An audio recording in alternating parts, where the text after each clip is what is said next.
Buenas. Vamos a trabajar sobre el desarrollo de la clase bajo un modelo de enseñanza directa. La idea de utilizar este modelo de enseñanza directa es porque cuando estamos hablando en temas gramaticales, digamos, es importante que el profesor sea quien dirija la actividad, y ya que el estudiante puede que tenga algún conocimiento previo, o puede que el estudiante sea capaz de llegar a conocer la información o crear la información por sí mismo. También es el profesor quien tiene que dirigir esta información y que tiene que evitar que los estudiantes se equivoquen a la hora de crear un concepto. También esto es importante porque las clases, de la manera como las enseñamos en la Escuela de Idiomas Modernos, se hacen en la lengua extranjera. Por lo tanto, si el estudiante o el grupo de estudiantes llegan en consenso a un malentendido por no manejar la lengua de manera adecuada, entonces puede que posibilicen errores que después son un poco complicados de eliminar. Entonces, bueno, esa es la intención de utilizar el modelo de enseñanza directa. Vamos a trabajar con los tag questions.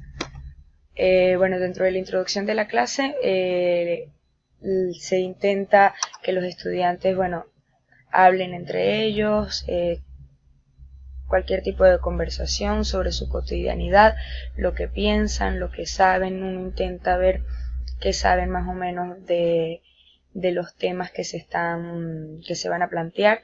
En este momento de introducción de la clase, los estudiantes tienen la oportunidad de utilizar la lengua y de esa manera utilizar también el conocimiento previo que tienen de la lengua.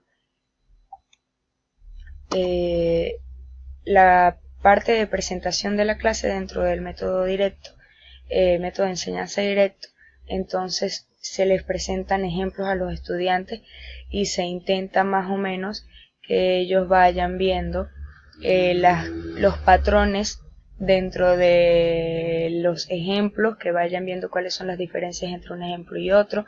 Por ejemplo, acá uno puede preguntarles a ellos, bueno, ¿qué hay en común entre estos tres ejemplos de arriba? ¿Qué hay en común entre estos tres ejemplos acá abajo?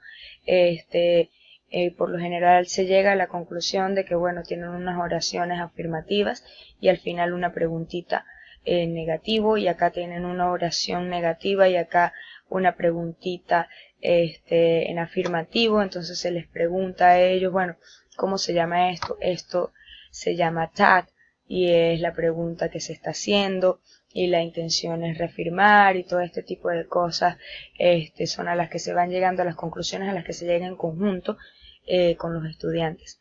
Una vez que se ha explicado más o menos estas diferencias que hay entre las oraciones afirmativas, las oraciones negativas, se va estudiando también los tipos de verbos que se están utilizando, los tiempos verbales que se están utilizando, qué pasa cuando mi verbo principal es un verbo ser, qué pasa cuando mi verbo principal es algún otro verbo, en qué tiempo están, qué auxiliar voy a utilizar. Todo eso se hace durante la presentación de la clase. De esta manera los estudiantes van llegando por sí mismos a crear una teoría sobre el tema. Luego se explica de qué se trata. Entonces, bueno, tag question es una pregunta que se agrega al final de una oración. Se utiliza el verbo auxiliar de la oración. No es lo mismo que la oración esté en presente, que la oración esté en pasado, porque el auxiliar va a variar también en su tiempo, que la oración sea un tiempo simple, un tiempo compuesto, también el auxiliar va a variar. Lo básico, que cuando la oración principal es afirmativa, el tag va a ser negativo. Cuando la oración es negativa, el tag va a ser afirmativo. La entonación también se les va explicando de qué manera, si quiero afirmar, si quiero sencillamente preguntar porque no estoy segura de lo que estoy diciendo, entonces utilizo una entonación, subo el tono de voz o mantengo el tono de voz dependiendo de la intencionalidad. Luego En esta parte el método de enseñanza directa dice que hay una práctica guiada y una práctica independiente.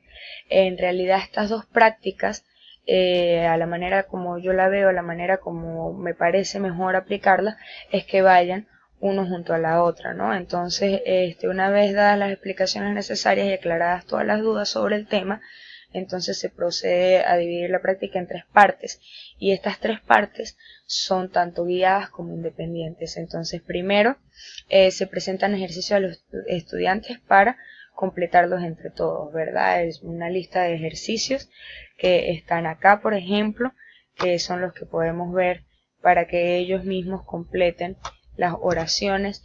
La segunda, cada estudiante debe dar un ejemplo del tema para ver si consiguió entender la teoría del mismo. Entonces, uno por uno, bueno, dame un ejemplo, qué tiempo es ese, correcto, incorrecto, entre todos nos corregimos. Y luego se les entrega a los estudiantes, por lo general, una lista de ejercicios, una guía, puede ser por medio de la plataforma, se les envía por correo electrónico. A mí también me gusta hacer uso de los grupos de WhatsApp, entonces en una foto, por medio de una imagen, se les manda, y básicamente de esta manera ellos pueden trabajar de manera independiente en sus casas, o si hay tiempo dentro del salón de clase para que trabajen en ese momento ellos, para que puedan aplicar los conocimientos. Y bueno, básicamente esas son las intenciones, o bueno, las ideas de cómo explicar una clase de gramática de inglés, aplicando el método directo.